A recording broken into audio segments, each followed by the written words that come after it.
Hey, somebody needs to pick up the zip ties. You have? Excellent. Good morning, afternoon, or evening. You are listening to the Professional Noticer. Hello, everyone. I'm Andy Andrews. Hey, thank you for making me a part of your week. My purpose here today and with every show we do is to play the part of a best friend or coach. I want to help you live the life of your wildest dreams by giving you access to the greatest mentors the world has to offer today.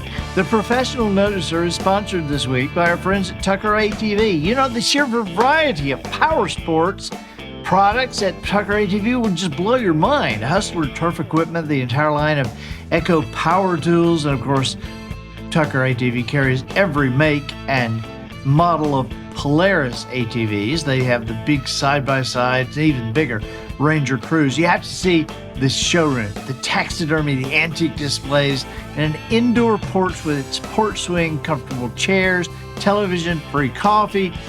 Stop in and meet Shannon and Lisa. They'll treat you like family. They treat customers like family. This is why folks from 14 states have done business with Tucker ATV, Highway 43 North in Jackson, Alabama. The small town business with the national reputation. Observations and answers, that's what we do here on the Professional Noticer. And as you know, we love it when somebody comes to the table with both. And we have that full steam ahead today. We had kind of an opportunity that we met somebody on the internet, and Matt, our creative director, said, I know who that is. I've watched that guy on TV. I watched that guy on Alone. And so we have the winner of season 3 of Alone on History Channel's survival show, Zachary Fowler, here with us today. And he's up in Maine. Zachary, thank you for being with us, buddy. Hey, thanks for having me. This is right up our alley because everybody, my family and everybody here with our studio, we hunt, fish, and you're outdoor people and all like this. How did you get involved? Did you grow up like this? My folks, my dad taught me about the backwoods and, starting a fire with one match and things like that. And, just adventure in general, and when I moved to Maine, I moved out to the woods in a little camper in the woods and, kind of a, ponder under the bridge situation and we're working real hard and crazy, just experimenting with things out in the woods, like from old books and going to garage sales and getting them. And that ended up giving me the skills that took me out onto History's survival show. So wow, how did you get hooked up with them? Did you apply to that? I was just a thing. I kept saying to my wife that hey, I could do that. And she got sick of hearing it, all that couch critic, stuff, and said, I dare you. And so I sent him a message saying, I'm a ginger-bearded wooden boat builder that lives in a yurt in the woods, because I had upgraded from the camper at the time, and shoot slingshots. And they're like, we'll take you, And so now you had checked out the naked and afraid one first, but you didn't like the naked part. No, I wasn't too into the or getting chewed on by tons of different bugs and stuff, right? Yeah, so I hear you. That's no fun. So yeah. Where did you go? Where did your adventure take you? It was Patagonia, high in the Andes Mountains. It was just right up there, glaciers above us, the crumbling peaks of the Andes Mountains, and glacial waters in the lake in front, and just temperate rainforest. It would mist and be cold and misty all day for the first month. And then the second month, it was frozen all month because it was middle of the beginning of winter. And it would be frozen all day. And then the last month it would rain or snow all night and then rain all day. So it was a pretty wild place. That sounds like a place I would never. I would just. That doesn't even. I mean, that beats me before I go. Well, I guess that makes it sound pretty rough, but it was tempered enough at times that it resembled exactly how things are here in Maine. We've kind of lost our winters a bit, and it tends to rain more often than not. And the snows are deeper here than they were there because they'd always melt off. And so it's like it was just living in a state of perpetual fall time. And the trout, though, were the red meated trout there, not like the cutthroats, but the brook trout and brookies and the chard, which had that pink meat. And it was just, so I had 63 fish the whole time I was there and two birds. And they were so delicious. So what were you equipped with? What did they leave you with? So I had 10 items and where's my staff? I carved everything into my walking stick so I wouldn't forget. And so I have, on here, the entire story of my adventure carved into day by day. And I would carve a symbol for my physical state, my emotional state, how long I kept my fire going, and something I achieved for the day. So I could watch my goals, being achieved. And so I started it at like day 14. So I went back and carved a little bit of my earlier story here. And then each day I would carve every time I caught a fish into it right there. And then in the end, I carved the fish head on top because that's what kept me alive. Every day, fish head soup 3 times a day. And I brought with me a pot with a pan lid, 2-quart pot like you're allowed, a sleeping bag, a ferro rod, a multi-tool, an axe, a saw, a slingshot, fishing line and hooks, my Spetsnaz shovel, and the paracord. And that's all I had to, achieve sustainability out there.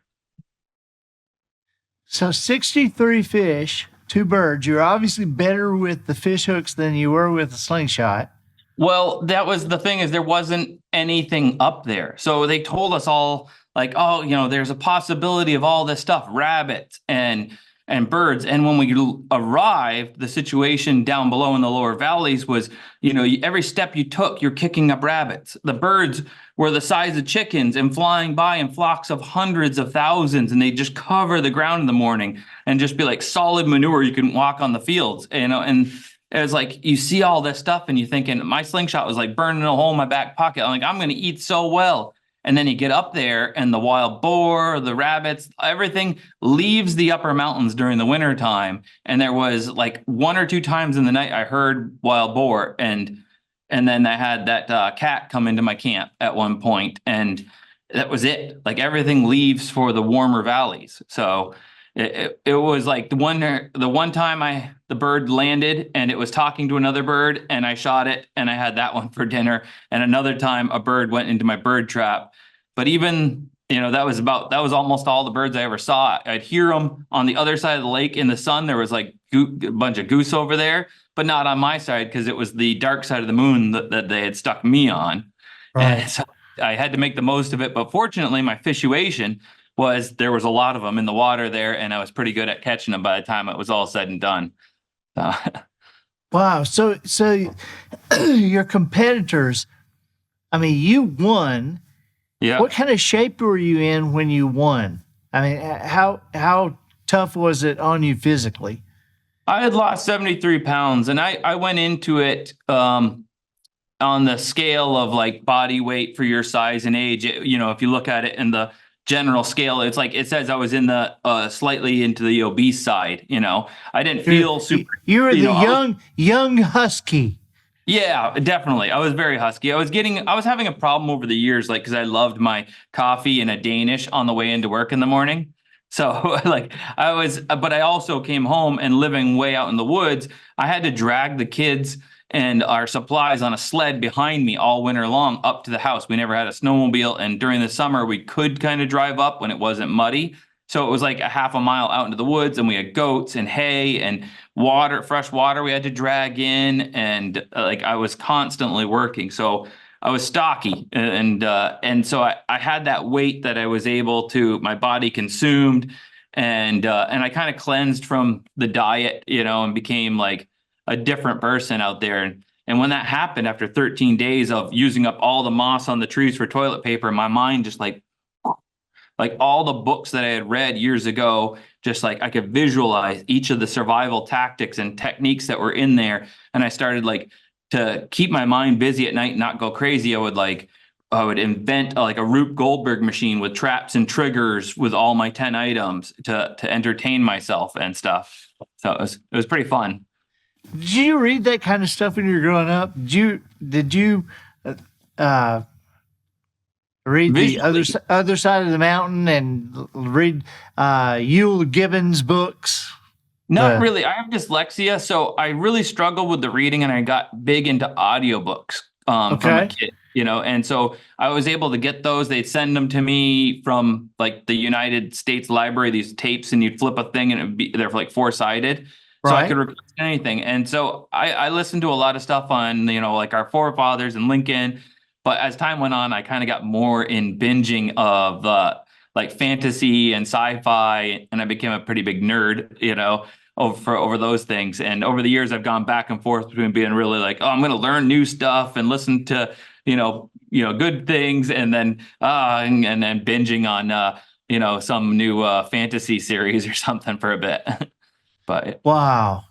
Well, yeah. some of us tend toward the nerd things, and then the nerd things have us win survival shows. And yeah, I bet were your wife and kids just proud as they could be of you? Oh yeah, they were so happy. I mean, they were one of my biggest drives too, because like we lived way out in the woods and, off grid, and we had fun, but at the same time it was exhausting. It was a lot of work. And it was like, I'm not going to come home without the win. But in the end, too, it was like, this is where it's fun because, and where I really identify, especially with this last book, with Do Something, that my mom told me a long time ago, and she always used to say, do the next thing. So when I was out there and I recognized a problem or I was tired, I said, hey, I got chores to do. I'm going to do 2 days worth of firewood, or actually I said I was going to do a day and a half's worth of firewood every day. So if I break my leg, I don't have to quit. I was that determined that like there was no quitting, and they would find me when they came to do the next medical check, and I'd be like, oh yeah, I think my leg broke, but I wasn't quitting. I didn't. I'm like, it wasn't even an option, to quit. So I had, I would do the next thing. I do the firewood, and then I was tired, but whatever. I'm going to boil my fish head soup again, and I'm going to drink it. That's the next thing. What's the next thing? Now I'm going to go check on my fissuation, rebait my hooks, and then I'm going to go to bed. And while I'm in bed, I'm going to think about what went wrong today, and how can I do it better tomorrow? How can I bait more hooks? Where can I move them to? Where might there be a better bite for fish? Because that's what's working. It's snowing tonight. Like, I'm going to first thing get up early, and I'm going to look for tracks. So if there is something else I can hunt, it was just, I kept myself super busy. Now, I am, I'm listening to this, and Matt's giving me these, I told you looks from here. And I know I'm going to go watch the series now. And so I'm curious to see, and I guess they show the series. They would show Zachary with his competitors, right? And so, when you got back and you watched the show, what were you surprised? What were you looked at some of the competitors and go, why didn't they do this? What were you surprised that they missed? I didn't really think that so much of the other people on my seasons. But I have found it hard, to watch the seasons after this, because it seems like when I watch it, I'm like, why didn't they watch what other people have done and learn from it and go out and, improve upon that? Right. It reminds me of, the Wright brothers there, and you've included that, right, in your books in the past. Like, that other guy, I still don't even know his name. He found out they flew and he didn't. He quit. Yeah. It's like I don't understand why, you don't build upon somebody else's knowledge and things. It was, but everybody, of course, they only show the other thing about that too is with the TV shows, right? I mean, I was out there for 87 days. They show, you don't even realize it when you're watching me, but maybe there's an hour and a quarter of my actual footage to show that 87-day journey on all 10 episodes. And there's little bits of filler in there from them and stuff, and everybody else doing their thing too. That was 87 days. I filmed for 12 hours a day and slept for 12 hours a day at a good period of that trip, and just because like they said, you got to film everything you're doing. So I took it literally and I did. And then it's like, so there were so many things that didn't even end up on the show. Right. Like I made a trap that was 4 foot by 4 foot and 4 foot deep for the boar, just in case they came through, because I heard them like 2 or 3 days in. I heard them off in the distance in the middle of the night. And I thought, if they come through on these game trails that are here, I'm going to catch them. I'm going to be ready, and I made a duck hunter 3000. I called it. It was this little thing that paddled out and caught fish. And I carved a propeller for it, and it was driven by the rubber bands of my slingshot. And it caught me more fish than other things, but it didn't end up on the show because there were just so many things I did. I was so busy. Wow. Yeah. So what has this led you to? I tell you what I was most fascinated by. I hear of people winning these things or winning a lottery or winning a contest, and then they go buy a car or something, or they buy, and I was fascinated that you bought equipment to build a business. Yeah. And so tell me what you have done now. I am fascinated by this. So I bought all the cameras that they had out on the show that we were filming with. And then I just started, I was like, I'm going to take my winnings when they come in. They don't give them to you till after the show airs. So I had to wait, I can't remember what it was, 9 months or 10 months before the thing actually aired and it was revealed. Because they don't want you driving around in a Lamborghini, if you're that kind of guy, before they show that they're going to, Right. Not that the government lets you keep that much money. But so I bought all the camera stuff, and I'm like, I'm going to use my winnings to invest in myself and, big dream here, become a YouTuber and share my adventures, because it was always my dream to invent something or create something. And I said, hey, I'm going to create things that I want to create instead of continuing to build boats for other people and what they want me to create. I'm going to build my own thing, share it with people, and, bring enjoyment to people through adventures. And it took me, how many years has it been now, John? 7 years? 7 years. I think we're coming up on 7 years, right? And it took me a year and a half or so. The TV show didn't really do that much for it. It was more about consistently putting out good stuff and learning from what didn't work before, right? And after a little while, I think after about 2 years, I hired somebody to help out with the shipping and handling from the website, because I created that at the exact same time, knowing that I needed multiple streams of revenue would help with the thing, sponsoring my own self with my own products. Sure. And things. And, having all the products I had on a loan on our website. And we just continued to grow. And now we are 7, 8, 9 employees in a warehouse down the road that does all the shipping and handling for that part of it. 4, 5 different channels, another one on the way. And we just keep building it into more and more fun stuff. Zach, that is awesome. That is so great. I am so excited for you. My boys, I say my boys, they're young adults now. I have a 21 and a 24-year-old, and they will eat this up. They will love this. My 21-year-old is a fisherman, and he takes people fishing, catches sharks, big fish, all that kind of stuff. And my older son is a knife maker and a songwriter and a shooter. And so they will love this. Well, maybe someday we'll have to catch a fish together. One of our next projects is we want to go from the East Coast to the West Coast on an electric motorcycle, eating only what I can catch and cook, is what we were thinking. So, That is great. Yeah. That is great. So how can we keep up with you?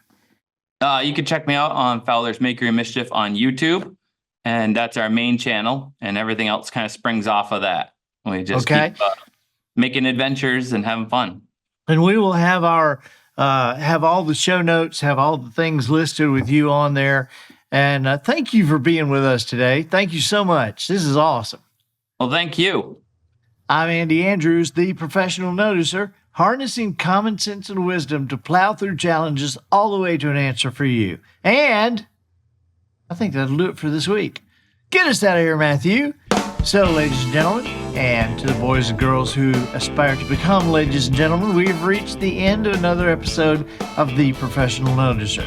In a world where common sense has become a superpower, I'm harnessing what tiny bit of mental energy I have for you, seeking wisdom, making observations, and endeavoring to answer tough questions that will empower your family and your businesses forever. I'm Andy Andrews. Until next week, goodbye. This episode of The Professional Noticer was produced by Matt Limpert. The Noticer theme, written and performed by Sugarcane Jane. Portable water filters for the cast and crew, provided by Twinkle and Smoke of Beverly Hills. Additional financial consideration provided by hackerhacker.com. Is your work material being damaged by what you've already done? It's time to call in hackerhacker.com. That's right. At the first sign of a hacker, we will go to work. We will hack your back over and over till Johnny comes marching home again, hurrah, hurrah. And so in closing, in the spirit of the fabulous fever-pitch messages from the window of Bluto Blutarski's parade mobile at the end of the Animal House movie, yeah!